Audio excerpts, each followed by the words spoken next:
तर good morning भावानो. सकाळीच लय लेट उठलो, बारका पण लय लेट उठला. त्याला शाळेत जायचा होता आणि बारकी बघू शकता त्याला दरवाजापर्यंत सोडायला आलती. वहिनीचं नाकी नऊ झालं त्याची तयारी करता करता. शेवटी यो झाला टाकल्या रेडी. बघू शकता अंगापेक्षा भोंगा मोठा, एवढा मोठा दप्तर आहे. हा शाळेत जायला कधी रडत नाही आणि मी पण कधी गेलो ना त्याची तर मला नुसतं बोलतो, काका चल ना तूच मला शाळेत सोडायला, कारण मम्मी नेतं मला कंटाळा येतं, तुझ्या गाडीवर लय मजा येतं. मग बसवला बाईला गाडीवर आणि घेऊन गेलो शाळेत.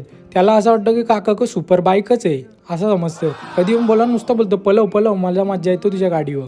मग गेलो मस्त की त्याला घेऊन शाळेत. आणि ही जी गल्ली आहे ना त्याच्या शाळेची इथली, या गल्लीची तर मस्त की गाडी आपली पार्क केली म्हणजे कसं टेन्शन नको का, तर गाडी उचलून बिचलून न्यायचा. मग टाकलेला उतरवला, त्याची बॅग घेतली, हाताला धरला आणि मस्त की शाळेत टुंटून टुंटून उड्या मारत घेऊन गेलो त्याला. बघू शकता. मग इथं सकाळची जी पोरं होती ना ती पण सुटली आणि नंतर मग त्याला आतमध्ये आपण घेऊन चाललेलो. बघू शकता नुसती धूल, चारही बाजूला धूल.